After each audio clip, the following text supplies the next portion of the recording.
আগামী বছরে জুনের পর 1 ঘন্টায় ক্ষমতায় থাকবেন না ডক্টর ইউনূস। অন্তর্বর্তী সরকারের কথাবার্তা মানুষকে বিরক্ত করে তুলেছে বললেন রিজভী। মুরাদনগরে পুলিশ, এনসিপি, আওয়ামী লীগ যৌথ বৈঠক, নানামুখী ষড়যন্ত্রের তথ্য ফাঁস। এতক্ষণ শুনছিলেন সংবাদ শিরোনাম, এবারে বিস্তারিত। দর্শক, আপনি যদি আমাদের চ্যানেলে নতুন হয়ে থাকেন তাহলে আমাদের চ্যানেলটি সাবস্ক্রাইব করে কমেন্ট করে জানিয়ে দিন আপনি কোন জেলা থেকে আমাদের সংবাদ শুনছেন। বিএনপির সিনিয়র যুগ্ম মহাসচিব অ্যাডভোকেট রুহুল কবির রিজভী বলেছেন, অন্তর্বর্তীকালীন সরকারের প্রতি আমাদের অনাস্থা এখনও নেই, কিন্তু সরকারের লোকজনের কথাবার্তা, চাল চলন মানুষকে কিন্তু বিরক্ত করে তুলেছে। এই কাজগুলো আপনারা করবেন না। অবিলম্বে নির্বাচনের সুনির্দিষ্ট তারিখ ঘোষণা করুন। অবাধ সুষ্ঠু নির্বাচন শেখ হাসিনা কেড়ে নিয়েছিলেন। সেই কেড়ে নেওয়া নির্বাচনের ধারায় যদি এই সরকার চলে তাহলে জনগণ মনে করবে শেখ হাসিনার গায়ের বাতাস আপনাদের শরীরেও লেগেছে, তাই ওই কাজ করবেন না। রোববার 25শে মে বিকালে রাজধানীর নয়াপল্টনে প্রতিবাদ ও বিক্ষোভ মিছিলে প্রধান অতিথির বক্তব্যে তিনি এসব কথা বলেন। যশোর জেলাধীন নোয়াপাড়া পৌর কৃষক দলের সভাপতি তরিকুল ইসলামকে সন্ত্রাসী কর্তৃক গুলি করে হত্যার প্রতিবাদে জাতীয়তাবাদী কৃষক দল এ কর্মসূচির আয়োজন করে। সরকারের উদ্দেশ্যে রিজভী বলেন, নির্বাচনের সুনির্দিষ্ট সময় দেন, এর মধ্যে অনেক কাজ করা যায়। সংস্কারের কথা বলছেন, সংস্কার করতে বেশি সময় লাগে না, 9.5 মাস চলে গেছে। যদি চলতি বছরের ডিসেম্বরে নির্বাচন হয়, এখনো অনেক সময় বাকি আছে, এত সময় লাগার তো কথা না। তিনি বলেন, আজকে জনগণের কর্তৃত্ব নেই, নির্বাচিত সরকার নেই, জনগণ ভোট দিতে পারছে না প্রায় 17-18 বছর। জনগণ তার মনোনীত সরকার পায়নি বলেই কোনো জায়গায় প্রশাসন তার কর্তৃত্ব ফলাতে পারছে না, পুলিশ কোনো কাজ করতে পারছে না।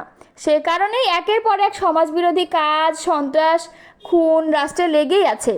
এগুলোর জন্য আমাদের আরও প্রতিবাদ করতে হবে, আরও জাগ্রত হতে হবে। প্রধান উপদেষ্টার উদ্দেশ্যে বিএনপি এই নেতা বলেন, আমরা আপনার বিরুদ্ধে নই, আপনার প্রতি সম্মান জানিয়েই আমরা কথা বলি, কিন্তু আপনার উপদেষ্টারা যখন বড় বড় কথা বলে তখন আমাদের কথা বলতেই হয়। আপনারা এক উপদেষ্টা বললেন, আমি যদি বিদেশি নাগরিক হই তাহলে তারেক রহমানের বেলায়ও তো সেই কথা থাকবে। আরে বেটা বেকুব, সে কোনো স্ট্যাটাসে বিদেশে আছে, আর সে তো জাতিসংঘের সনদ অনুযায়ী সেখানে রাজনৈতিক আশ্রয়ে অবস্থান করছেন। তারেক রহমান দেশে থাকলে শেখ হাসিনা তাকে হত্যা করত। এ সময় তিনি প্রশ্ন রেখে আরও বলেন, এখন তো শেখ হাসিনা নেই, তাই তার আইন শৃঙ্খলা বাহিনীও নেই, তারপরও কৃষক দল নেতা তরিকুল হত্যাকাণ্ডের শিকার হবে কেন? বিক্ষোভ সমাবেশে কৃষক দলের কেন্দ্রীয় সাধারণ সম্পাদক শহীদুল ইসলাম বাবুল সহ সংগঠনের নেতাকর্মীরা উপস্থিত ছিলেন। বাংলাদেশ খেলাফত মজলিসের আমির মাওলানা মামুনুল হক বলেছেন, প্রধান উপদেষ্টা তাদের আশ্বস্ত করেছেন যে যদি সবাই মিলে সহযোগিতা করি তাহলে তিনি দেশ ও জাতিকে একটি গন্তব্যে পৌঁছে দিয়ে দায়িত্ব শেষ করবেন। তিনি বলেন, প্রধান উপদেষ্টা আমাদের কঠোরভাবে জানিয়েছে 2026 সালের 30 জুনের পর 1 ঘন্টায়ও তিনি ক্ষমতায় থাকবেন না। এর আগে নির্বাচন সম্পন্ন করবেন এবং একটি গ্রহণযোগ্য নির্বাচন উপহার দিতে চান দেশ ও আন্তর্জাতিক মহলের কাছে। তিনি বলেন, আমাদের পক্ষ থেকে 3টি বিষয় গুরুত্ব দিয়ে বলেছি। আমরা প্রধান উপদেষ্টাকে বলেছি, সংস্কার নিয়ে এখনও সরকারের পক্ষ থেকে কাঙ্ক্ষিত কোনো লক্ষণ দেখতে পাচ্ছি না, এটি একটি অনিশ্চিত পথে হাঁটা, তাই আমরা চাই সুনির্দিষ্ট লক্ষণ বা পদক্ষেপ নির্ধারণ। শাপলা চত্বর ও অন্য হত্যাকাণ্ডগুলোর বিচার নিয়ে তিনি বলেন, শাপলা চত্বর থেকে শুরু করে জুলাই বিপ্লব পর্যন্ত সব হত্যাকাণ্ডের বিচার কার্যক্রম দৃশ্যমান হোক, এটা ছিল আমাদের দ্বিতীয় দাবি। তিনি আমাদের আশ্বস্ত করেছেন যে খুব শিগগির এ বিষয়ে অগ্রগতি দেখা যাবে এবং একটি দুটি হলেও বিচার দৃশ্যমান হবে। রাজনৈতিক আলোচনা ও করিডোর ইস্যু নিয়ে তিনি বলেন, খেলাফত মজলিসের পক্ষ থেকে বলা হয়, করিডোর বিষয়ে আমরা উদ্বেগ জানালে তিনি জানিয়েছেন দেশবিরোধী কোনো কার্যক্রম তার দ্বারা সংঘটিত হবে না। যে কোনো বিষয়ে রাজনৈতিক দলগুলোর সঙ্গে আলোচনা করেই সিদ্ধান্ত নেওয়া হবে। নারী সংস্কার কমিশন ও নির্বাচন প্রসঙ্গে মামুনুল হক বলেন, নারী সংস্কার কমিশন নিয়ে আমাদের উদ্বেগের কথাও জানানো হয়েছে। এ বিষয়ে তিনি আশ্বস্ত করেছেন, কোনো বিতর্কিত ইসলাম বিরোধী আইন বাংলাদেশে কার্যকর হবে না। নির্বাচনের সময় নির্ধারণের বিষয়ে তিনি বলেন, আমরা স্পষ্টভাবে বলেছি নির্বাচন নিয়ে যেন বিভ্রান্তি না থাকে, সুনির্দিষ্ট সময় ঘোষণা করা হোক। উত্তরে তিনি বলেছেন ২৬ সালের জুনের মধ্যে নির্বাচন সম্পন্ন করা হবে। তিনি বলেন, বিশ্ব দরবারে বাংলাদেশকে সম্মানের জায়গায় নিতে চেয়ে প্রধান উপদেষ্টা আমাদের সহযোগিতা কামনা করেছেন। কার্যক্রম নিষিদ্ধ আওয়ামী লীগের বিরুদ্ধে মিডিয়ায় জিরো টলারেন্স ভূমিকা ও ফ্যাসিবাদী বিরোধী ঐক্যের ডাক দিলেও কুমিল্লার মুরাদনগরে তাদের সঙ্গে বন্ধুত্বপূর্ণ সম্পর্ক জাতীয় নাগরিক পার্টির। পতিত শেখ হাসিনার সরকারের মতো প্রশাসনকে ব্যবহার করে আওয়ামী লীগের নেতাদের দিয়ে রাজনৈতিক কর্মকাণ্ড পরিচালনা করছে নতুন দলটি।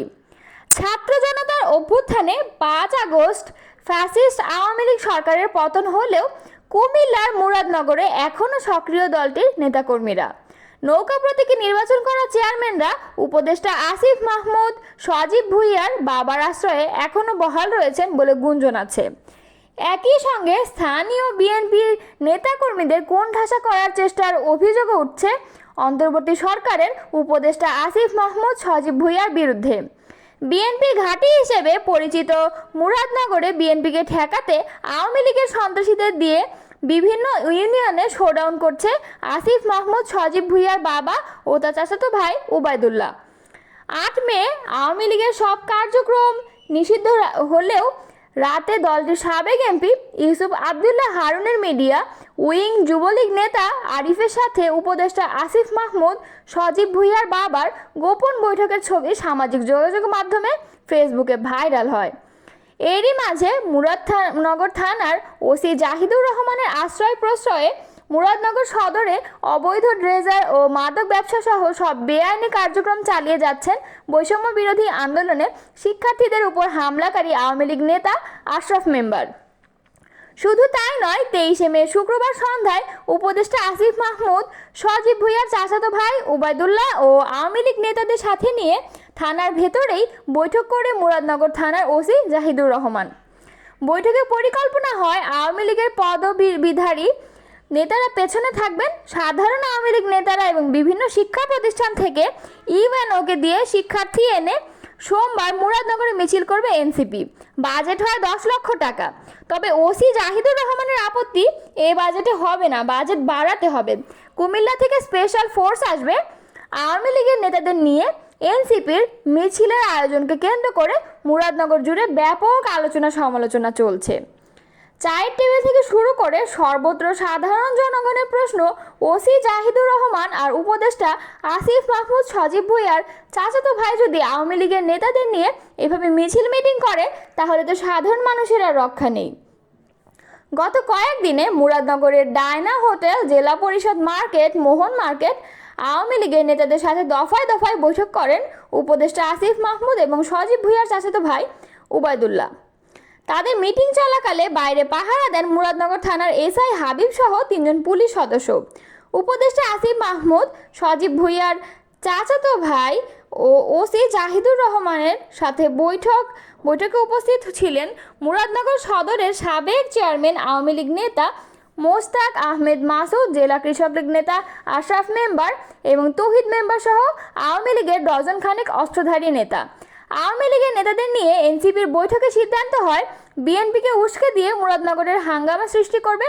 অপরদিকে মুরাদনগর থানার ওসি আগের মতো আবারও বিএনপি নেতাদের বিরুদ্ধে মামলা করে এলাকা ছাড়া করবেন।